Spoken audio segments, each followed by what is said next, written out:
A'udzubillahi minasyaitonirrajim. Bismillahirrahmanirrahim. Alhamdulillahirabbil alamin wal 'aqibatu lil muttaqin wala 'udwana illa 'alal zalimin. Wassalatu wassalamu ala asyrofil mursalin sayyidina wa habibina syafiina wa qurrati a'yunina Muhammadin sallallahu alaihi wasallam wa ala alihi wa sahbihi wa ummati sholihin alladzina yatamassaku saringatau sholihin ila yaumiddin amma ba'du. Sahabat 3R channel global dimanapun kita berada, mudah-mudahan dalam itu rahmat syafaatnya Rasulullah SAW. Pada mutolangah yang berikutnya yaitu pada mutolangah hadis yang nomor 21, al-hadisul hadiyah wal aisruna.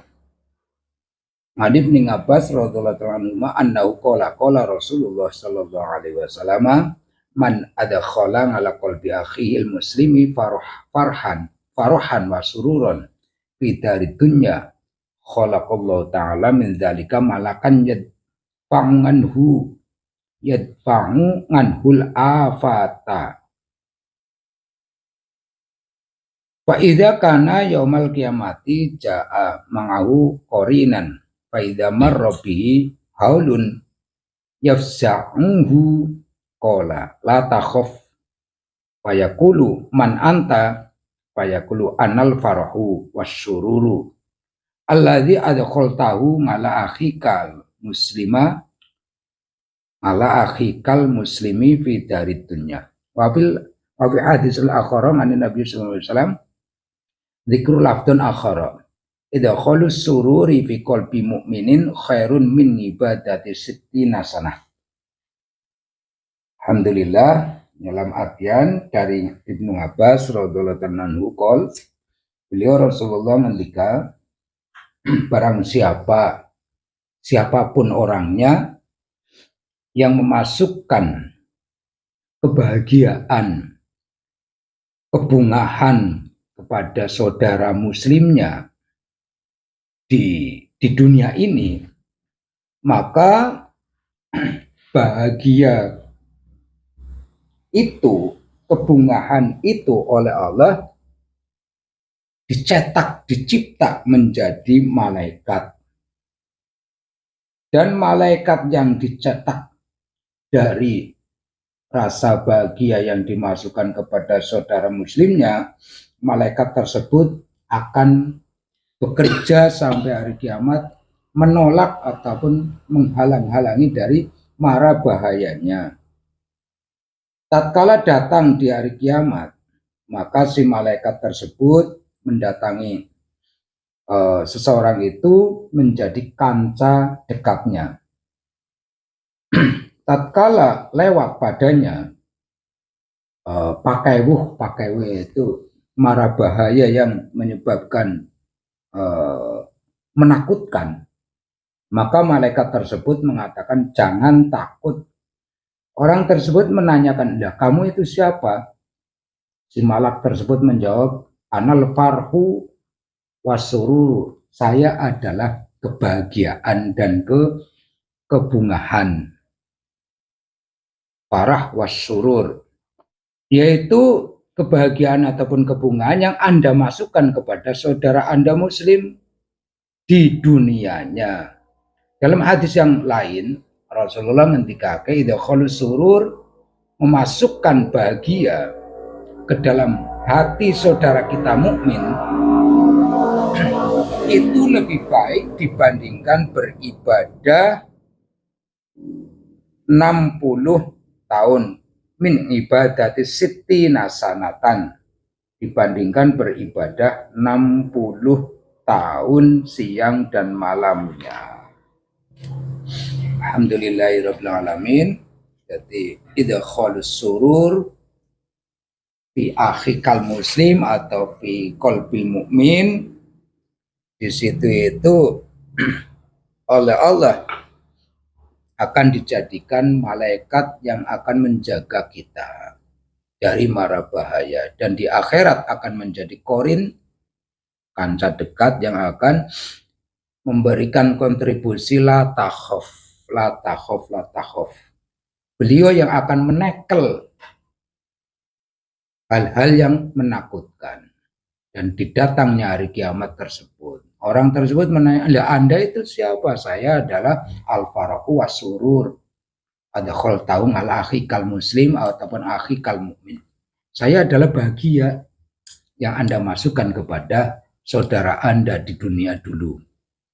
Seperti itu. Bahkan itu khol surur ala qalbil mukminin khairun min ibadati sittina sana. Lebih baik dibandingkan beribadah 60 tahun. Ya, bahagia adalah sesuatu yang dari A sampai Z kalau di reporteri pasti jawabannya tidak sama. Kamu bahagia apa yang Anda bisa definisikan bahagia itu apa? A jawabannya beda dengan si B menjawabnya juga dalam pendefinisian bahagia itu beda-beda. Nah, kebahagiaan yang di sini maka lebih spesifik kepada hatinya orang yang muslim, hatinya orang yang mukmin. Karena orang mukmin dengan orang muslim ini kebahagiaannya itu sama. Bahagia itu kayak terlepas dari sebuah yang memprihatinkan. Bukan karena banyaknya, bukan karena apanya, karena itu khulus surur bisa dengan wajah kita menampilkan dan wajah-wajah yang menggembirakan itu sudah bikin bahagia bagi saudara-saudara kita mukmin ataupun saudara-saudara kita mukmin. Jadi lebih tidak secara surur farah yang secara merata, karena ada bahagia sing menyebabkan kelacutan, bunga-bunga lacut, kebahagiaan yang justru akan membahayakan, tapi bahagia yang akhirnya tersadarkan dengan keberadaan kita di dunia milik siapa dan kita itu milik siapa, dengan siapa kepemilikan itu dan akan kemana.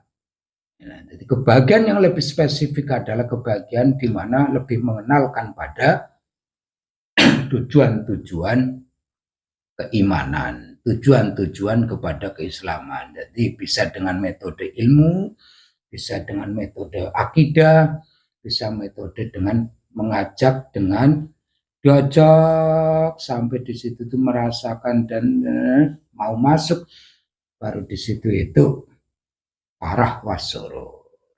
Nah, kita akan mentekel dan malaikat itu akan mentekel semua sesuatu yang akan menakutkan besok di akhirat. Kita akan menyentuh, aku biasa memberikan bagian pada saudara-saudara kita, umpama kayak gitu. Apa terdefinisi kebahagiaan itu yang dikehendaki dalam tahqiq hadis di sini? Kita kupas bersama, kita obrolkan bersama, dengan kita ambil bagaimana kalau seseorang memberikan keprihatinan kepada orang mukmin, keprihatinan kepada orang muslim, inilah pekerjaan yang berbalik arah, yaitu alam sebelah kita. Ya, boleh terbuka ini kayak gerakan goyang, kayak kaca berupa air, goyang. Inilah dunia yang di situ. Just, boleh masuk Anda.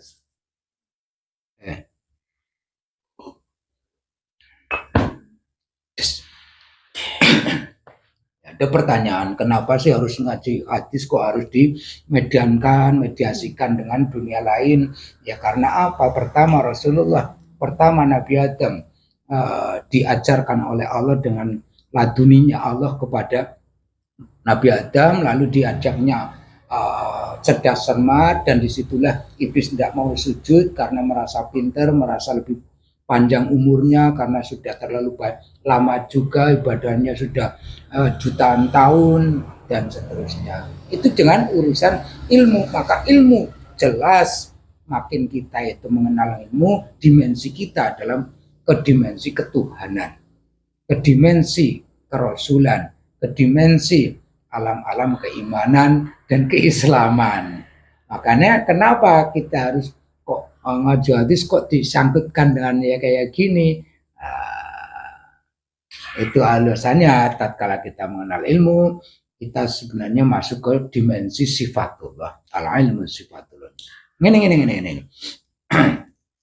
Ada orang muslim, orang mukmin, orang yang beriman, orang yang mau melaksanakan keislamannya. Tatkala saya marahi, dia akan mengalami sakit hati. Terus tidak sakit hati sih, mengalami keprihatinan. Itu kan membahagiakan sekali sama kamu ya. Iya. Itu orang mukmin baiknya kita bikin susah ya. Tanya dulu. Tanya. Kamu bisa bicara? Ada ini. Kok bisa bicara setan? Bisa pegang? Setan bisa pegang. Tadi saya setan kenapa bisa pegang? Iya. Kayak gitu. Karena kesetanannya. Karena kesetanan kayak gitu. Oke lah kalau begitu. Kita kan lagi bahas hati orang-orang yang beriman. Oh, tugas kamu mengganggu hati orang yang beriman supaya hatinya itu susah, gelisah, ngeluh dan seterusnya. Dan seterusnya. Tugas kamu seperti itu. Iya. Tapi kamu belum tahu bagaimana caranya. Ya. Caranya. Iya. Dengarkan baik-baik. Baiklah. Ketika saya mendengar langsung, saya bersabda, ya. Anda mendengar langsung dari iblis apa bagaimana? Apa dari atasan? Ya, dari atasan saya belum bisa mendengar dari iblis yang ngarang. Kamu memang setan baru icip-icip ya. Jadi setan belum tentu pernah melihat iblis. Ya, kan? Belum tentu. Bertahap lah. Pada sama orang mukmin sendiri belum tentu melihat Tuhannya kan? Ya tidak. Ya, kok bilang Tuhannya? Ya, orang mukmin belum tentu bisa melihat Tuhannya kan? Ya, orang mukmin belum bisa melihat Tuhannya. Iya. Ya tidak mungkin bisa melihatnya lah. Ya kenapa harus mukmin? Kenapa harus iman? Tugas Anda kan mengganggu, bukan untuk bagaimana caranya agar Anda sebagai setan bekerja maksimal agar orang itu jauh dari Tuhannya, bukan melihatnya. Ya kan dicari pangkalnya supaya kita kerjanya itu tidak terlalu sulit-sulit juga. Tidak tahu kenapa harus percaya kan kayak gitu. Kita bisikin. Itu metode. Bagaimana Anda percaya bahwa kamu itu diciptakan sedangkan kamu tidak bisa melihat yang menciptakan? Satu. Kedua, bagaimana Anda percaya kepada orang yang diberitahu bahwa ada Tuhan sedangkan kamu tidak menjamaninya? Dua. Iya kan? Iya, berarti cuma cerita. Diceritain kok kenapa percaya. Bodoh. Pakai ilmu kita. Iya. Bagaimana orang percaya bahwa orang membahagiakan orang itu selalu bahagia? Tidak mungkin. Bagaimana orang melakukan saya? Bagaimana orang melakukan ibadah setiap hari ini akan sampai ke sana? Tidak mungkin karena Anda tidak bisa melihat dia padahal dia di dekat Anda seperti siapa yang di dekat Anda? Di dekat manusia, bukan Anda. Kalau itu kan setan. Di dekat manusia itu sendiri. Padahal Tuhannya di dekatnya. Iya. Sangat dekat sekali. Tapi kenapa kamu tidak bisa melihat? Maka kamu itu harus, kamu membisikinya seperti itu. Kamu itu harus bekerja bahwa Tuhan itu sebenarnya tidak ada. Yang ada adalah diri sendiri. Dan yang ada adalah kemauan kita. Yang ada adalah keinginan kita. Seperti itu. Kamu bisikannya seperti itu. Tahap pertama itu. Iya. Lalu apa Mani? Apalagi? Itu step awal untuk dibisikkan dan dia tetap kuat, tidak mau ataupun akhirnya tergelincir bagaimana? Kalau udah tergelincir sudah saya tinggalkan. Sudah mau kayak gitu saya tinggalkan. Ya jangan tergelincir dalam artian dia sudah ikut kita. Iya. Ya tetap kita ipuk-ipuk. Ipuk-ipuk tahu nggak? Kita pelihara. Dipupuk Ya terus dengan aduh saya ngomongnya sih sulit ya. Dengan perbuatan-perbuatan kita. Benci sesama makhluk samanya, manusia itu.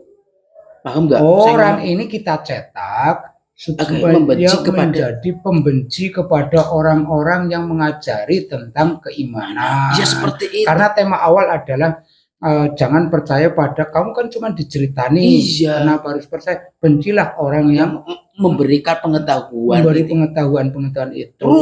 Terus jangan sampai lepas itu. Oh, sudah paham. Itu dapat apa nanti saya? Loh, nanti kamu setelah orang itu benar-benar kiblatnya kepada kita, ya. Maksudnya kita dalam kelompok kita. Ya Anda akan mendapatkan apa? Keinginan Anda. Kita sama-sama kan mempunyai keinginan ke sana lah. Surga kok. Bodoh banget. Kamu macam setan cek-cek lah. Jika keinginan kita kan sama. Saya lupa itu tiga teori awal. Pertama, tadi kamu orang, kenapa harus iman? Sesuatu yang tidak kelihatan. Lihatlah sesuatu yang kelihatan saja. Seperti itu. Kedua kali, kamu orang kenapa percaya hanya dari cerita orang yang tidak kamu kenal dan kenal tapi tidak sezaman. Ya tidak kenal langsung, tidak semuanya tidak kenal, hanya dengar-dengar saja. Masa kenal? Bencilah orang yang mengenalkannya. Iya. Yang ketiga tadi, padahal dia dekat tapi kamu tidak melihat. Iya. Maka kamu jadilah semuanya adalah saya, kemuan saya, ini otak saya, ini pemikiran saya. Kan seperti itu. Saya pandai karena saya mau bekerja, mau berpikir, mau berbuat apapun itu karena saya, bukan tidak ada yang membantu. Itu adalah saya. Kan seperti kamu membisikkannya seperti itu. Sampai mudah. Iya, sampai orang itu mati kayak gitu terus. Ya terus. Yo sampai mati lah. Kok mumet jadi setan yo? Dia tidak mumet. Aduh. Oh, saya ini setan apa ini? Setan apa rane ya?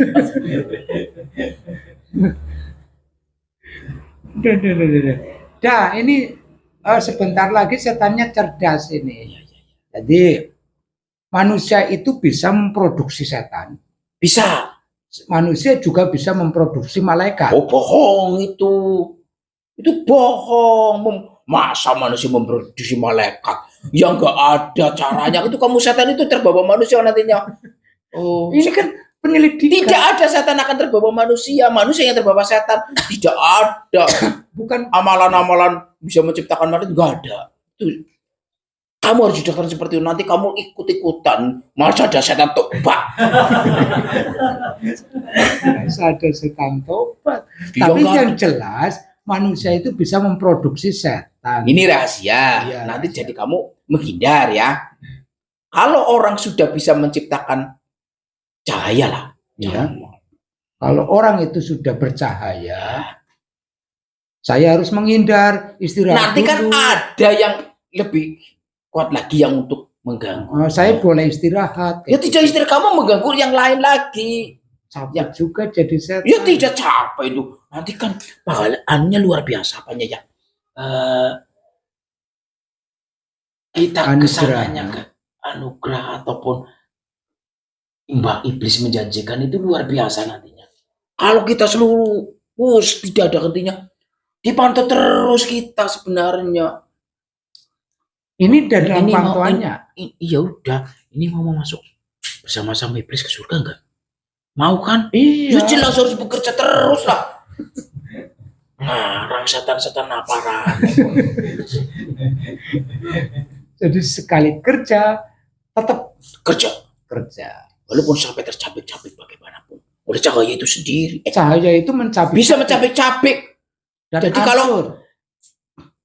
ya jangan hancur lah, kamu pergilah, karena nanti kan ada yang lebih kuat lagi yang mengganggu. Walaupun ini juga tercabik-cabik juga. Tidak.